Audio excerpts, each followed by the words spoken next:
सोचो एक ऐसी पुरानी जगह जो आज हिस्ट्री का हिस्सा है, लेकिन अपनी असली पुरानी कहानी उसने छुपा कर रखी है। एक कहानी जो सिर्फ उन्हीं लोगों को समझ में आती है जो उस जगह पर जाने की गलती करते हैं। एक ऐसी जगह जिसके जमीन के नीचे कुछ ऐसे राज दफन है जिसे शायद कभी भी खुलने नहीं चाहिए थे। ये कहानी है एक एडवेंचर सीकिंग कपल कबीर और अनन्या की। लेकिन इस कहानी में ट्विस्ट आएगा जब हम एक रेलवे टनल के बारे में बात करेंगे। लेकिन उससे पहले हेलो गाइस, हॉरर स्टोरीज।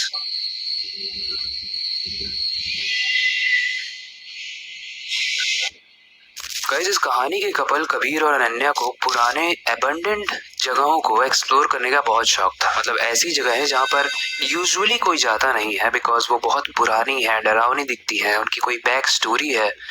लेकिन ये दोनों स्पेशली इन्हीं चीजों में इंटरेस्ट रखते थे। एक दिन कबीर ने अनन्या से कहा कि चलो कॉलेज की छुट्टियां भी हैं, कई बार घूमने चलते हैं। अनन्या भी एग्री कर देती है, लेकिन वो पूछती है कि किस जगह पर चलें। दोनों म्यूचुअली डिसाइड करते हैं कि उन्होंने एक जगह का नाम सुना है जिसका नाम है चंद्र घाटी।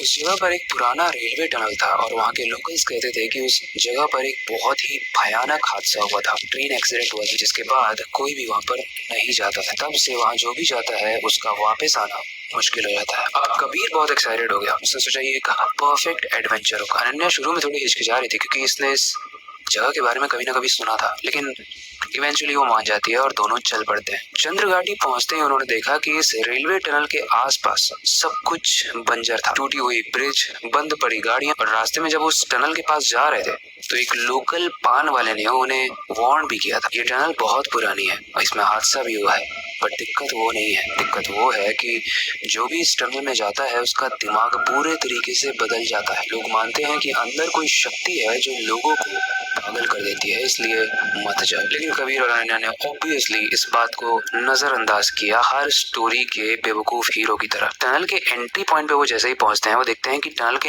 अंदर काफी अंधेरा है। जब वो टॉर्च ऑन करते हैं तो उन्हें टॉर्च लाइट के अलावा कुछ भी दिखाई नहीं दे रहा था। जैसे जैसे वो आगे बढ़ रहे थे उन्हें कुछ ऑकवर्ड तो लग रहा था, लेकिन कुछ समझ में नहीं आ रहा था। तभी अनन्या को फुसफुसाहट की आवाज आती है जो ये क्लियर था कि कबीर की नहीं थी। अनन्या उसने कबीर से पूछा, तुमने सुना? कबीर कहता है रिलैक्स करो, ये बस हवा का झोंका होगा। लेकिन कुछ ही देर के बाद उस रेलवे टनल से एक पुराने ट्रेन की बहुत तेज से हॉर्न की आवाज आती है। वो आवाज इतनी तेज थी कि कबीर और अनन्या पैनिक कर जाते हैं और वो जल्दी से उस टनल से बाहर भागने की कोशिश करते हैं, इधर उधर भागते हैं। बट एक्चुअली में टनल बिल्कुल खाली था।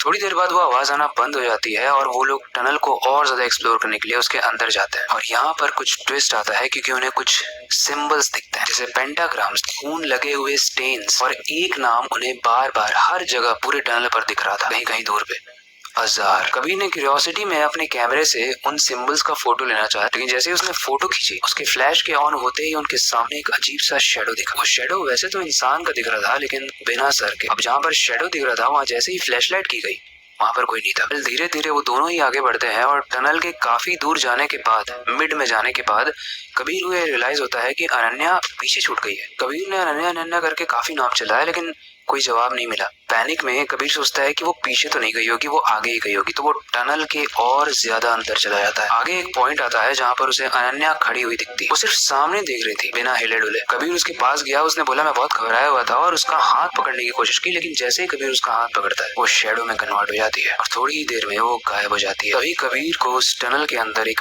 बहुत बड़ा काला साया दिखाई दिया जिसका न सर था न धड़ था। अगर कुछ था तो सिर्फ एक काला साया। कबीर काफी पैनिक हो जाता है और वो तुरंत वहां से भागता है। जैसे ही वो टनल को क्रॉस करके भाग रहा था उसे एक छोटा सा रूम दिखता है। उस रूम में एक पुरानी डायरी पड़ी हुई थी और वो डायरी एक पुराने ब्रिटिश इंजीनियर की थी। उस डायरी में लिखा था, मैंने ही ये टनल बनवाया है, लेकिन टनल बनवाते वक्त वहाँ पर एक ब्लास्ट हुआ जिसकी वजह से वहाँ के सारे मजदूर मारे गए। मैंने जब हायर ऑफिशियल्स को बोला तो उन सारे ही ऑफिसर्स ने बोला सड़ने दो इन वाहियात इंडियंस को। और यही रीजन है कि आज उस टनल पर काम भले ही हो चुका है बट आज भी वो टनल श्रापित है और उस टनल में उन सारे ही मजदूर लोगों की आत्माएं घूमती है जो एक शेडो के रूप में दिखती है, और जो भी उसमें जाता है वो वापस नहीं आता है। कबीर ने जैसे ही ये डायरी पढ़ी उसे समझ में आ गया कि शायद अनन्या भी अब एक शेडो बन चुकी है। वो निराश होते हुए उस टनल से बाहर निकल ही रहा था तभी उसे अनन्या फिर से दिखती है। जब वो उसे टच करता है तो अनन्या धीरे धीरे गायब हो जाती है और कबीर की आंखों में सिर्फ आंसू होते हैं। गाइस, अक्सर हम खुद भी